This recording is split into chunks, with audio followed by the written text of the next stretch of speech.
Hello and welcome to the Absolute Business Success Show with me, Carol Evans, your business consultant and coach.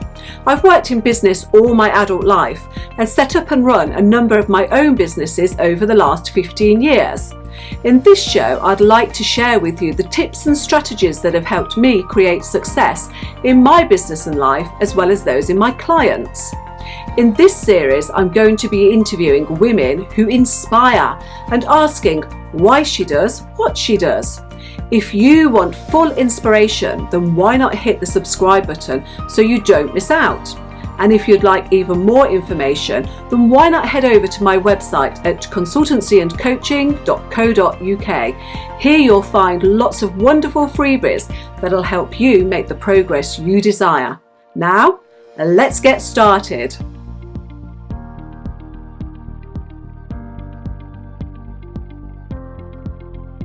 Hello and good morning, Jo, and welcome.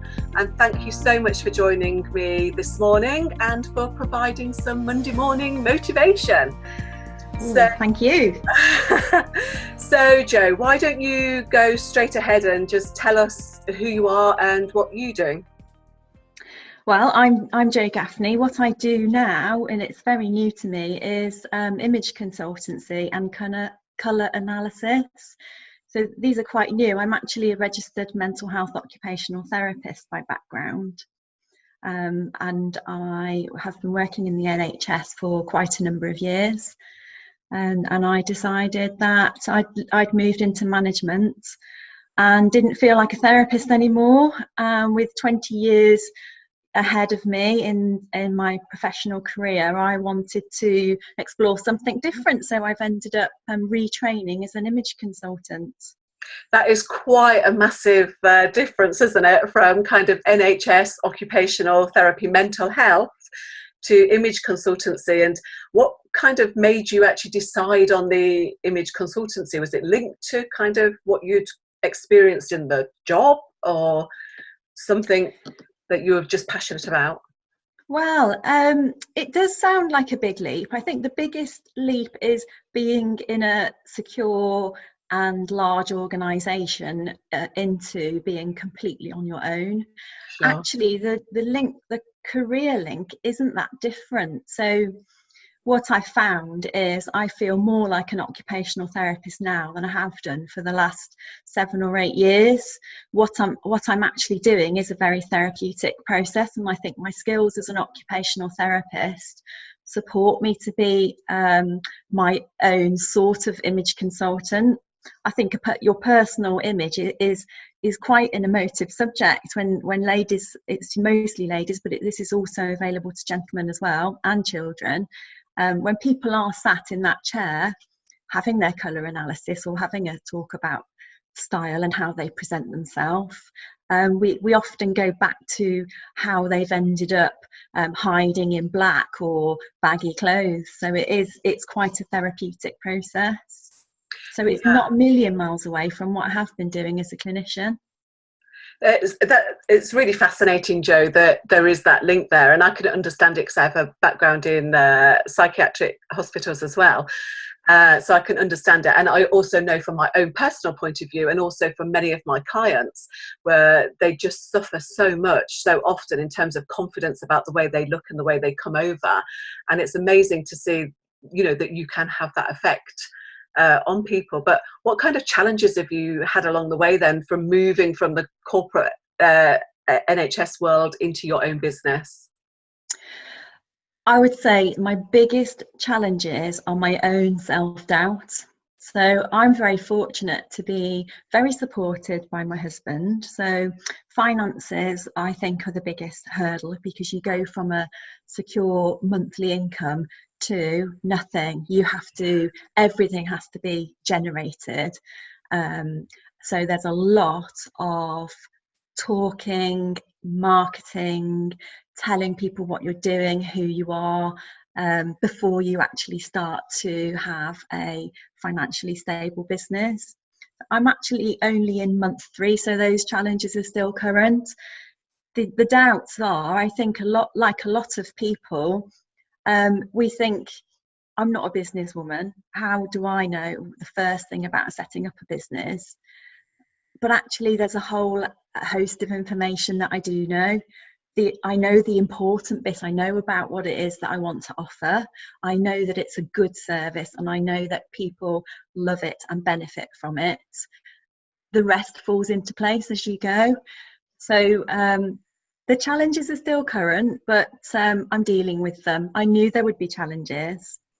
I think you do need to prepare yourself for how those challenges will feel. That's the bit you can't plan for, how you're going to feel about not having a client, or not having as much money as you had in the bank when you were in full-time employment.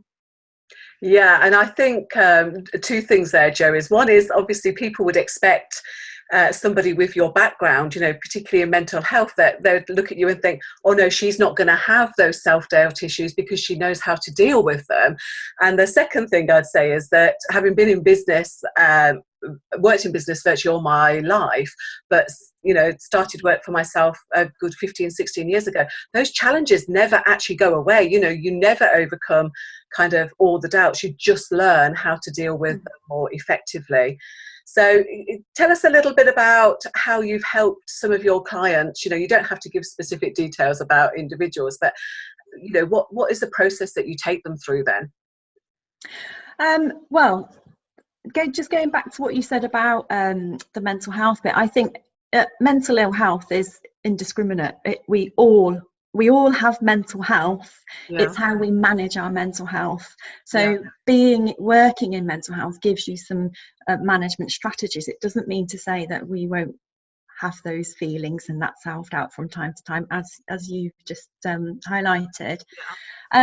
For clients, when they come to see me, I have had people say, I've thought about doing this for years. I didn't want to because I don't want to be told I can't wear black. When we explore why are you wearing black, because they want to blend into the background and be invisible. But and we explore that further. Why is it that you don't want to be visible? Because being visible for the right reasons is very different to being invisible and having to explain yourself, if you like. So some, particularly women, don't want to stand out in a crowd. They want to sort of blend into the background, and I wonder why that is. Sometimes it's different reasons for everyone. So when they're sitting in the chair, they're looking in the mirror, and because I'm fairly new to this business, it does take me a couple of hours. So the client is looking at themselves in the mirror for that time, and we don't do that. When we look in the mirror, we very easily revert to critiquing what it is we see. When we're made to look in the mirror for a long period of time, we're sat zoning in on all the bits we don't like about ourselves. So what I'm asking people to do when in front of the mirror is look at the difference that different colours make to their appearance. So when we wear the right colours, our complexion is clearer, our eyes are brighter. So when you've been hiding in black, you're probably, unless you are a winter, so we do the 4 seasons, unless you are a winter who will look quite good in black, you're probably making yourself look tired and drawn. If I wear black, I look quite pale and ill. So what I'm asking ladies to rethink what is the image they want to project. Do they want to look tired? No, the answer is no. We want to look quite vibrant, and even when we're feeling a bit under the weather, wearing the right colours close to our face can make us appear better, and that in turn makes us feel better. Yeah, sure. And I also think, like, from what you were just saying, that we're living in an era where everybody wants to be like everybody else, don't we? You know, social media encourages everybody to fit into the same kind of little box, and I think it's just so restricting. But with the onset of social media, I think people have to be very, very confident to actually go out and show who they really are. And obviously your colours and what you're wearing is all part of that, isn't it? I've even had people myself who have said to me, oh my goodness, not orange, Carol. You know, where's the beige, you know? And I do No. I do wear black and I do wear beige, but I'm also not afraid of wearing colour. But, you know, I do think social media does mean that we're all encouraged to kind of fit in. And so you've got that kind of breaking out as well, haven't you? Yes, and it really, there's a part of social media that really bothers me, and it's that reason that you've just described. But actually, what the process that I do is all about finding what suits you. How do you look and feel your authentic self? So it's not about comparing yourselves with anyone you've seen on social media. One of my favourite quotes is, be so completely yourself that everyone else feels safe to be themselves too. Yeah. I want people to come into the studio, look in the mirror, see the colours that make them shine, and go out and wear those colours, and hopefully others will feel freer to be themselves too. We tend to, social media is all about what the current trend is, and you know, the colours in current trend tend to be black. Mustard is around everywhere, but it doesn't suit all of us. I look jaundiced if I wear mustard, but Yeah. what I'm doing is educating people as well about where you can find the right colour in the shops. Burgundy is very in the shop at the moment, so I would buy in burgundy, the mustard. Doesn't matter what I've seen on social media, it doesn't matter what someone else is wearing. I look my best in my own colour palette. Yeah, no, and it's just so useful, I think, for people. That my kind of experience of colour analysis from my young days didn't include kind of like the therapeutic element, and I think what you're offering is just so good, because we all have hang-ups about how we look. It doesn't matter whether we're kind of supermodel or the other extreme, but you know, everybody's got their own individual hang-ups. So actually finding what's beneath those and helping people, and you know, being an advocate for women in business, you know, I think there's a massive link there in terms of people kind of following the norm and being encouraged to do that in terms of their 9 to 5, and watching all those hours pass them by every day, to kind of actually saying, well, no, actually I kind of like I want to follow what my passion is. And it's really interesting to see how you've kind of still kept true to your passion of helping people with their mental health, but added this extra level to it that's enabling you to run your own business, which probably gives you an enormous amount of satisfaction seeing the results that you're getting for your clients. 100%. You have to enjoy what you do, don't you? Yeah. I know there's a quote about There's a lot that. of hours that pass by in a working day if you're not enjoying what you're doing. Yes, and you know, as humans, selfishly, we do want to be rewarded, and it's a reward for me every time somebody walks out of the studio feeling better than when they came in.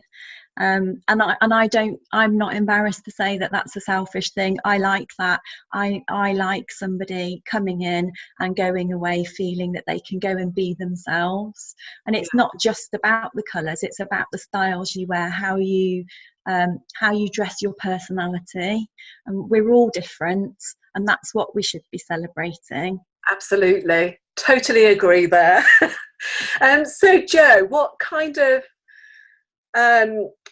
processes do you put into place in your own day to help you overcome the challenges, to help keep you driving forward with your business and where you want to go? What do you use? Well, first and foremost, diary. Everything is diarised. So if I say I'm going to phone somebody or I need to email somebody, it has to go in the diary, because I am a bit of a scatterbrain. I don't mind admitting I do forget things.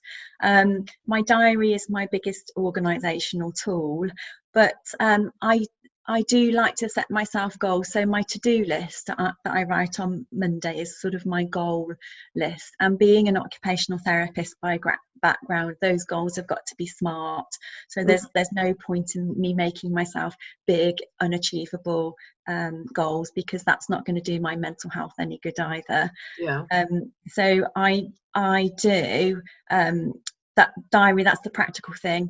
But the big thing, I think, the difference working for yourself is you don't have the camaraderie that you have in a big organization. So it's hugely important to make links with others, and it's so easy to do that. I've found so many groups on Facebook and networking groups, and a few individuals that have reached out that I didn't know them before, 2 months ago. I didn't know them, but they've become in their own way my support network.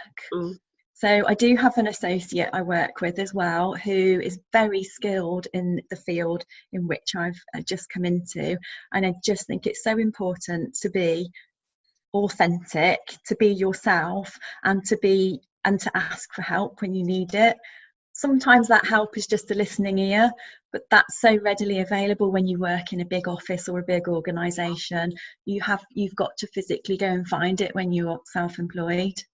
Yeah, like you said, go off and set up your own business so you can work on your own, but you don't actually want to be alone. And I do agree, and I think it's just so important. And quite often you find people will set up in business, but then they'll ask inappropriate people for advice and feedback. And it's like, are those people your target clients? Do they have the skills that you need in order to give you proper advice? So I think, as you said, it's so important to reach out to appropriate people through groups and networking so you can get the right support. And that is probably the biggest thing that I missed when I moved into my own business. And I think on the other end of that, it is very easy to find, but it's also very easy to become very, very isolated. And I know I certainly did that after the first few businesses that I set up. I ended up doing one that involved me sitting in front of the computer all day, and it very quickly became there was so much work to do that it just became a habit, and I lost touch with so many people because there's just so much work. And then you can become isolated, so it's just so important, isn't it, to make those links. So what would be your top tips to people then who are looking to set up in business? You're still quite young yourself in terms of your business and your age, of course, but what would it's the right colours, isn't it? The use of the right colours. Exactly right. Yeah. So what would your top tips be, Jo, then, to other people who are thinking about, should they actually leave their 9 to 5 and set up a business and follow their passion? Right. I mean, we're all different. So, and I'm fairly new to this, as you said. But if you truly believe there's something you want to do, it's different to what you're doing now, follow that belief and do it. I did procrastinate for a good 2 to 3 years before I took the leap, I have to say. But I prefer to change the word procrastination to a long period of reflection before I took the leap. So by the time I did make that positive move, I'd been thinking about it for quite a considerable length of time. I know that's not for everybody, but also I'd say, as I said earlier, have some smart goals in mind. So I've put some time scales in place for me. So if, at 3 months I want to be in a certain position, in 12 months I want to be, and if I'm not, I need to change my approach, or I think about a different road. That's the honesty. So there's a safety net there. I've got a profession that will never go away, so I'm keeping that at the forefront of what I'm doing. My other tip, as I said, is to connect with other people, but also to look after yourself. So if I don't know if people have heard of the 5 ways to well-being, you will have heard of them in your previous career, and I promoted that in mental health services. But so often we're good at giving advice and we don't always take it ourselves. So the 5 ways to wellbeing are a really good way of managing your own health, but I think they can be applied to business as well. So those 5 things just remind me to keep physically active, so I'm not just sat at a laptop all day or rushing from meeting to meeting, connecting with others, learning something new. Every day is a school day. Mindfulness is a big one as well. So I went to a lovely wellness day on Saturday where a Journey to Freedom coach did a bit of meditation at the end of the day. During and after that meditation, I was thinking, yes, actually it's 10 minutes. It takes 10 minutes to just reconnect with yourself. And I think you've got to look after your own mental health and well-being so that you can manage the organisation of a business. Yeah. And be consistent. Authenticity is paramount, but be consistent with the message that you're putting across. So we talked about social media earlier, and social media has played a huge part in helping me make myself a place and let people know what I'm doing. So I consistently put messages out every day, and I truly mean them. I mean the things that I say. I don't share memes for the sake of it. I share the things that I believe. Yeah. Yeah, no, that's really great advice there, Jo. And I totally agree with all of the points. And I'd say about meditation, a lot of people might kind of like poo-poo it as being a bit woo-woo. But to me, I know when I don't do it, you know, Yes. that's when I hit that downward spiral. And, you know, sometimes you kind of like have so much to do in a day and you just think, no, I just don't have time for it. Same with exercise as well, you know, but you know when you stop doing these things. And I think that is, you know, coupled with what you've said, to me, the evidence is in the fact that I kind of like feel that things are starting to fall apart a little bit when I don't do those things. So that's really useful. I'm sure people can take those on board and add them into their daily routine if they're not doing those already. So Jo, what is... I think it's... Go on. Sorry. Carry on. I was going to say on that point that often when we decide to go into self-employment, it's because we haven't been giving ourselves enough time. It's because we've been neglecting exercise, family, quality time. So when you do become self-employed, it's so important to ensure you are doing those things that drove you to make that decision in the first place. Yeah, absolutely. And yeah, you can get absolutely snowed under with business. And I think sometimes you just have to be kind to yourself, remind yourself of those things and not feel guilty. I think, you know, as women, we quite often just feel so guilty when we self-care or take time out. And it is just so vital to enable us to carry on doing everything. And look, we're entitled to live a life that we love and do everything we want, and a business enables us to do that.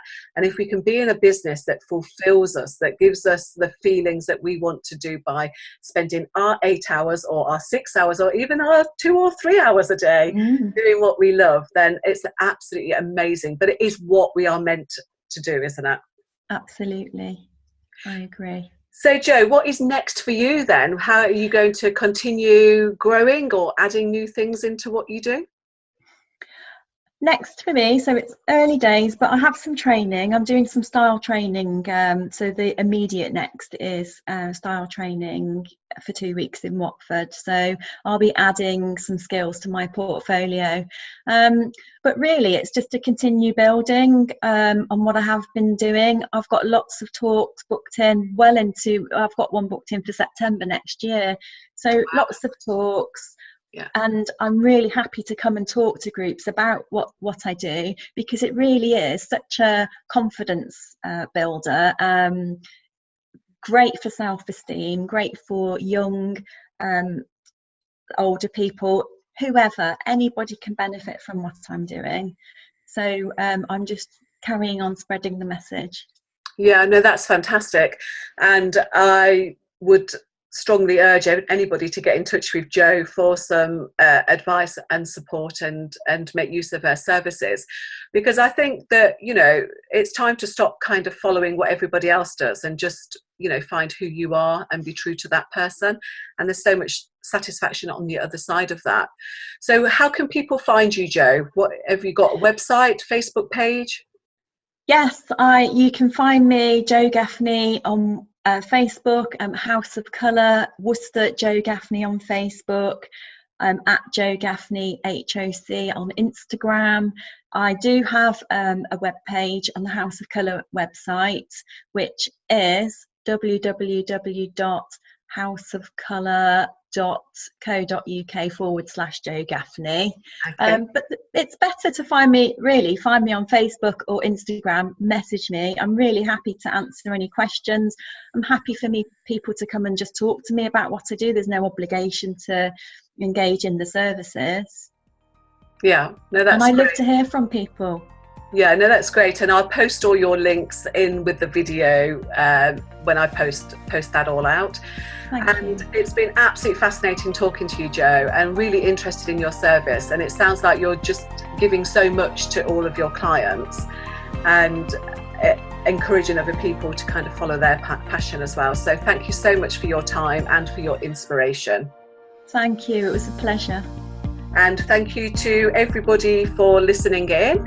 And if you want to be surrounded by motivated and inspiring women, then why not come and join us over in the Planet Peacock Business Success Club, which opens its doors shortly on the 20th of November.